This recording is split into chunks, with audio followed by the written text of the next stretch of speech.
Okay, this is the Christmas edition of a cool tool review, and it's Christmas because this was a Christmas present to me.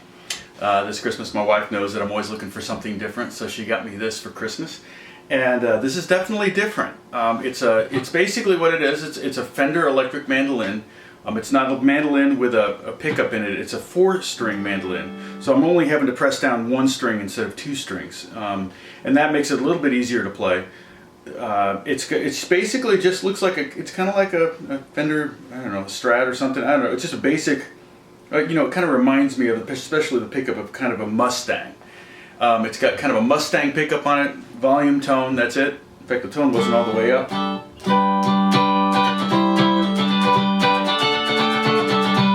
And that's fine. That's not the kind of thing I'd probably use it for.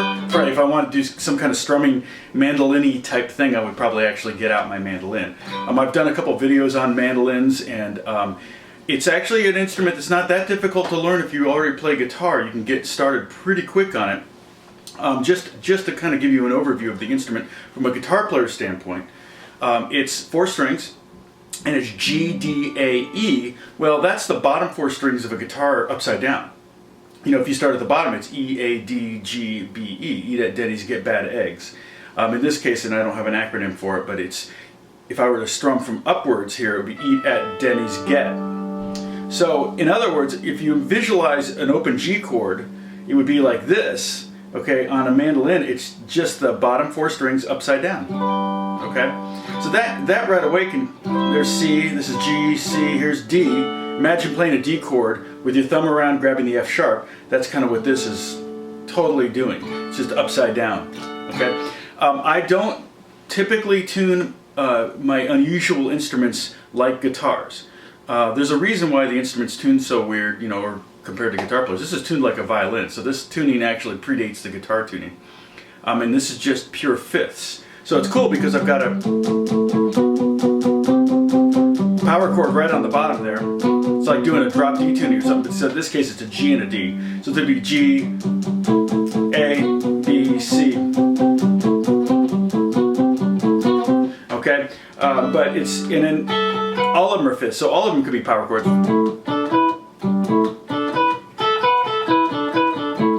Kind of sounds like a Yes tune or something. Automatic harmonies. That's kind of cool. But what I actually am excited about using this for is to create stuff that's above the guitar, things I can't really do on a guitar without some kind of pog or harmonizer or something that might color the tone a little bit. I'll use this. What I was doing with it was I had a patch up here on my rig that was lots of delay and lots of reverb.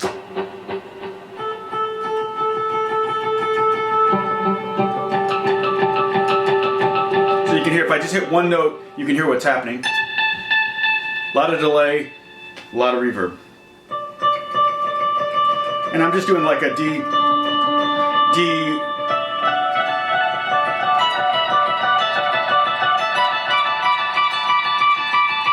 But you can see right away, that's the highest note on my guitar. If I have a 22 fret neck, that's about as high as I can go. There's the E. And the nice thing about a mandolin is the top string is E, just like on a guitar. So it's easy to find the notes you're familiar with, at least on 1 string. And sometimes I will think, if I'm having troubles visualizing what I'm supposed to play on a mandolin, especially if I'm reading, I will have to think, okay, this is like a G string, so this is A, I have to think of them as guitar strings in some ways. But it's easy with the E string, because here we are, E, F sharp, G, A, B, C sharp, D. Okay, and at one point I went up to G, I did like a little G lick. So I'm getting up to that E, go to A.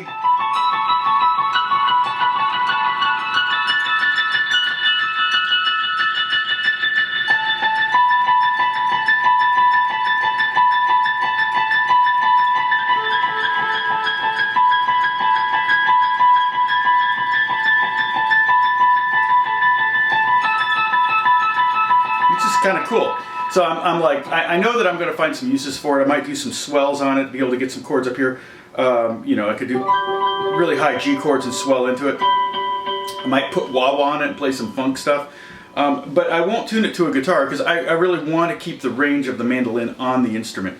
I really want to have those high notes, and I want to be able to kind of do the voicings that you can't normally do on guitar. Like one of the things that's really easier on mandolin is to play triads. Oh, we're gonna clean it up here.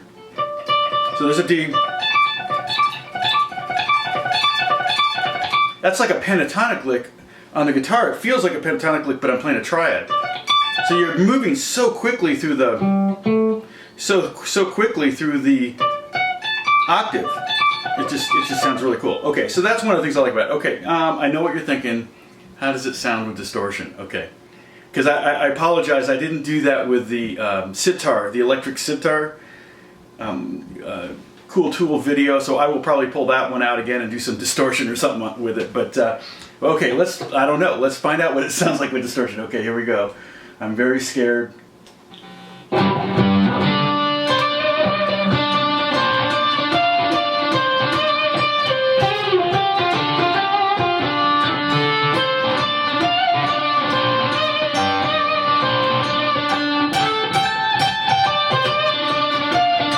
That's cool.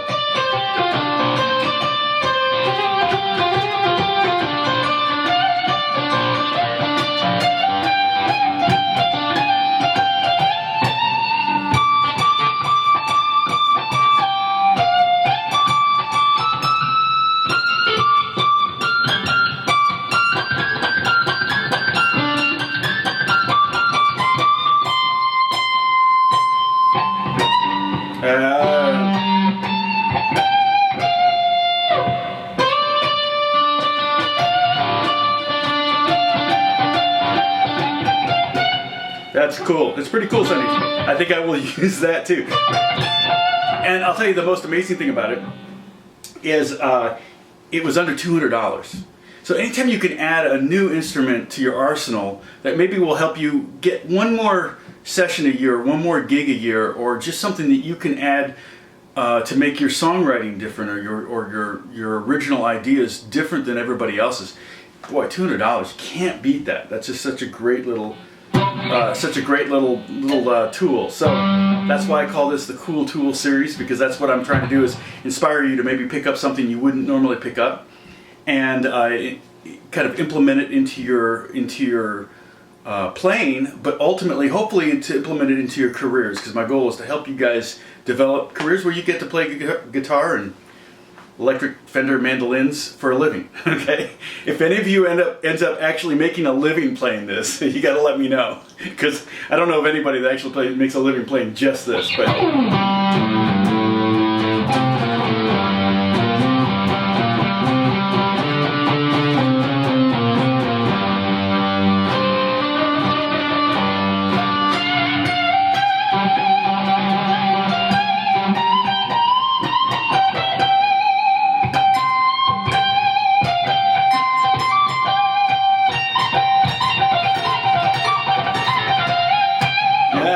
tiny frets. Take care, guys. God bless you. I hope to see you soon.